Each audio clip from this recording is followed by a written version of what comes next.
سنگین مسئلہ ہے.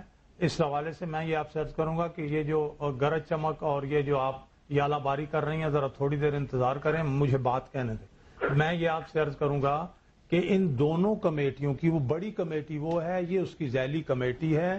اور میں نے جب آج بات کی ہے سی آئی ڈی کے سربراہ سے اور کچھ اور لوگوں سے, سیکٹری پروسیکیوشن سے, میں آپ کو ایمانداری سے بات کہتا ہوں کہ جس طرح سے انہوں نے کہا کہ ابھی یہ بہت سے معاملات ہو چکے ہیں, ہم قوم کے سامنے رکھیں گے. اس وقت اگر ہم نے اس کمیٹی سمیت بہت سی تفصیلات رکھی, نقصان پہنچنے کا اندیشہ ہے. پولیس نے بعض اوقات انہوں نے کہا بعض معاملات کو ذرا اوپن لیا, نقصان پہنچ گیا, دہشت گرد جو تھے وہ بھاگ گئے, ملک سے ہی نکل گئے, دائیں بائیں ہو گئے. اس لیے ہم بڑی احتیاط سے چل رہے ہیں. انہوں نے مجھے یہ کہا ہے, یہ بتایا ہے کہ بہت سی کامیابیاں حاصل ہوئی ہیں, تھوڑا صبر کریں. پوری دنیا میں اگر اس طرح کی کچھ وارداتیں ہوتی ہیں, یہ تو بہت بڑی یہاں دہشت گردی ہے, بلکہ لندن میں جس وقت وہ دھماکے ہوئے ریلوے اسٹیشنوں پہ وغیرہ وغیرہ, اس میں وہاں کے میڈیا نے بھی اس طرح سے بہت بے صبری سے صبح شام بات نہیں کی, انتظار کیا, اور اس انتظار کا نتیجہ نکلا. میں آپ سے صرف یہ درخواست کروں, اس کے بعد آپ کا میں سوال لوں گا, میں آپ سے یہ درخواست کروں گا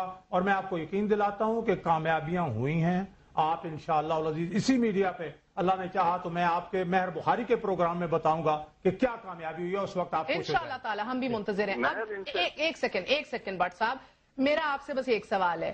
جو بیوروکریسی وزیر اعلیٰ صاحب کہتے ہیں بڑی کھینچ کے رکھی ہوئی ہے ان نے, آپ کہہ رہے ہیں کہ تھوڑا سا انتظار کر لیں. میں جاننا چاہتی ہوں بیوروکریسی کتنے تابع آپ کے, نظر آ گیا. میں جاننا چاہتی ہوں ڈیڈ لائنز کی کیا حیثیت ہے, نظر آ گیا. کتنا انتظار کر لیں. اگر ڈیڈ لائنز نہیں ہوں گی, پولیس کو ہم ہر چیز کے اندر کہتے ہیں ناقص سیکیورٹی, پولیس ٹرین نہیں ہے, پولیس کی تنخواہیں بڑھا دی, کیسے بہتر ہوئے گی؟ آپ لوگوں سے تو تفتیش ہی نہیں ہو رہی, بیوروکریسی تو آپ کی بات ہی نہیں کر رہی, آپ کی عزت ہی نہیں کر رہی. جو 6 دن میں دینا تھا وہ 2 مہینے ہو گئے ہیں. نہیں, یہ میں آپ سے عرض کروں کہ بعض اوقات ایک ٹائم فکس کیا جاتا ہے, لیکن یہ معاملات پیچیدہ ہیں. یہ کوئی چلو یہ کہہ دو کہ یار ابھی دے نہیں یہ سکتا. کیمرہ وہاں سے اٹھا کے یہاں میرے سامنے رکھنے کی یا میرے ادھر جناب علی کو تھوڑی بہت سرخی پاؤڈر لگانے کی بات نہیں ہے. یہ بڑا پیچیدہ معاملہ ہے.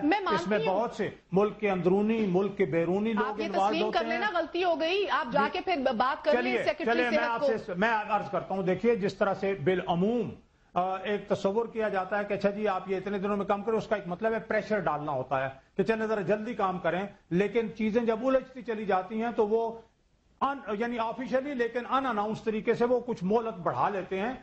میں نے جو آپ سے عرض کیا, اور میں پوری ذمہ داری سے عرض کر رہا ہوں, مہر بخاری, میں پوری ذمہ داری سے عرض کر رہا ہوں کہ مجھے جو بتایا گیا ہے اور بہت ذمہ دار لوگوں نے بتایا ہے کہ ہمیں بہت کامیابیاں ملی ہیں, اور انشاءاللہ جب یہ کام مکمل ہوگا تو ہم قوم کے سامنے اپنی کامیابی رکھیں گے تو قوم خوش ہو جائے گی. جی بٹ صاحب فرمائیے. مہر اصل میں پھر یہ باتیں دوسری طرف لے جاتی ہیں. کامیابیاں ہوئی ہیں, آج تک سمجھ تو نہیں آئی, نہ سامنے آ سکی ہیں.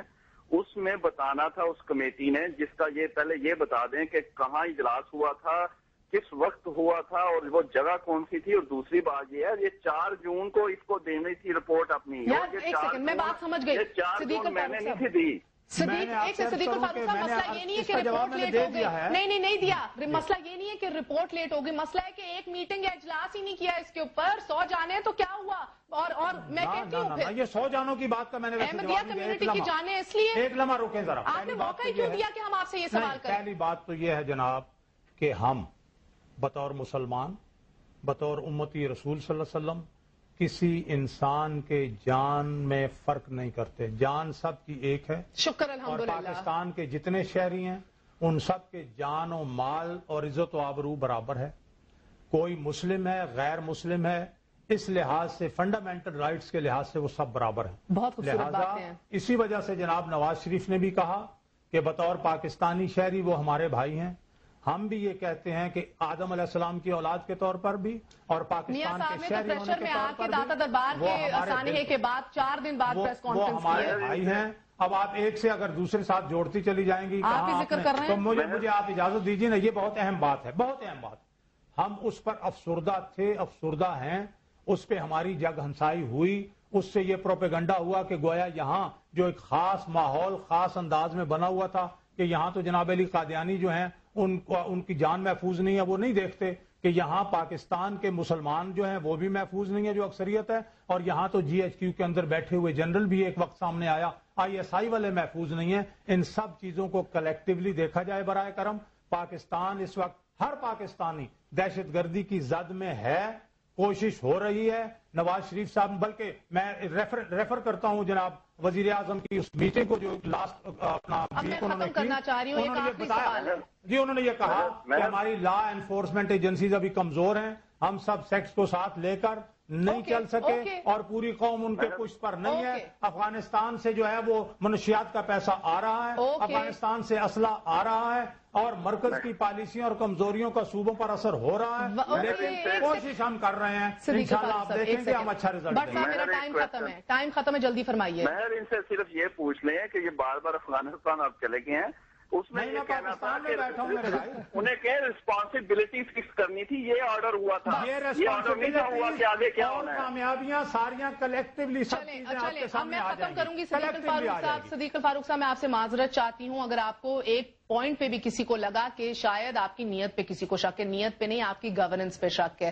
بس یہ چاہ رہے ہیں کہ بیوروکریسی گورننس خدا کے فضل سے، مہر بخاری خدا کے فضل سے باقی 3 جو یونٹس ہیں فیڈریٹنگ یونٹس ان سے بہتر ہے، لیکن ہم کو اس کو مثالی نہیں کہتے، مثالی نہیں ہے، کرنے کی ہم بالکل کوشش بھی کر نہیں رہے ہے، ہیں۔ بالکل بیوروکریسی کو اپنے انڈر کریں، جو ڈیڈ لائنز ہیں ان کے اوپر ڈیلیور کریں، رپورٹس لا کے دیجیے، پلیز لک انٹو دس کہ جو فہد حسن ہے وہ کیوں سو رہے ہیں، کیوں یہ بیوروکریسی جو ہے ایک لمحہ فواد حسن سیکٹری ہیلتھ، میں آپ سے عرض کروں اسٹوڈنٹ لائف سے میں انہیں جانتا ہوں، جب میں گورنمنٹ کالج اصغر مال کی اسٹوڈنٹس یونین کا پریزیڈنٹ تھا، وہ سی بی کالج جو ہے کنٹونمنٹ بورڈ کے وہ اس وقت سیکنڈ ایئر میں تھے اور وہ وائس پریزیڈنٹ تھے اپنی کالج کے۔ ہمارے اس وقت کے تعلقات ہیں نہایت ایماندار اس وقت سے، اور اپنی وہ بیچارہ میرے خیال میں 18 گھنٹے اگر نہیں تو 16 گھنٹے ہیلتھ کے شعبے میں کام کر رہا ہے۔ ہاں جی، تو پھر ان کو نہ لگائے نا، لوگوں کے تحفظ کے اوپر رپورٹ کرنے کے لیے ان کو کیوں لگایا آپ نے؟ نہیں، وہ انہوں نے اپنا کام جو ہے وہ کیا بھی ہے، کر بھی رہے ہیں، وہ نہیں کر رہے، وہ اپنا کام نہیں کر رہے، نہ بیوروکریسی وزیر اعلیٰ کی بات سن رہی ہے اور نہ ہی تفتیش پوری طرح ہو رہی ہے، مقصد بس یہ ہے کہ اس کے اوپر غور کر لیجیے۔ میں آپ کی اس بات سے، چونکہ میں ایک ذمہ دار آدمی ہوں، میں آپ کی اس بات سے اتفاق نہیں کرتا، اور میری آپ سے 10 برسہ درخواست ہے کہ واللہ پوری ذمہ داری سے کام ہو رہا ہے، دہشت گردی کے خلاف کام کرنا، دہشت گردوں تک پہنچنا اور ان کو عدالت کے کٹہرے میں لانا یہ آسان نہیں ہے۔ بہت بہت شکریہ آپ کا، بہت بہت شکریہ صدیق الفاروق صاحب اور نعیم اشرف بٹ صاحب۔ ناظرین، یقیناً ہمارے حکمران کوشش کر رہے ہوں گے، ہمیں غرض صرف اس سے ہے کہ جو کمیٹیاں بنائی جاتی ہیں، تشکیل دی جاتی ہیں، جو ہم سے وعدے کیے جاتے ہیں، جو تفتیش ہونی ہوتی ہے اس کے اوپر عمل درآمد ہو، ہمارے سامنے رپورٹس آئیں، اور نہ کہ بیوروکریسی جو ہے لیزی پڑی ہو، نہ ہے کہ حکمران جو ہے سوتے پڑے ہوں۔ یہ بڑی امپورٹنٹ رپورٹس ہے کہ کل کو اگر پنجاب حکومت کے اوپر کوئی احمدیہ کمیونٹی کا انسان جا کے مقدمہ کر دیتا ہے کہ ان لوگوں نے صحیح طرح ہمارا تحفظ نہیں کیا، تو یہ رپورٹس تب بھی کام آئیں گی کہ بھئی سیکیورٹی لیبس تھے نہیں تھے، اصل میں ہوا کیا تھا، اور یہ جو بھی لوگ ہیں ان کے اوپر جو ہے کام کرنا چاہیے، وزیر اعلیٰ صاحب کو ان سے جواب طلبی کرنی چاہیے۔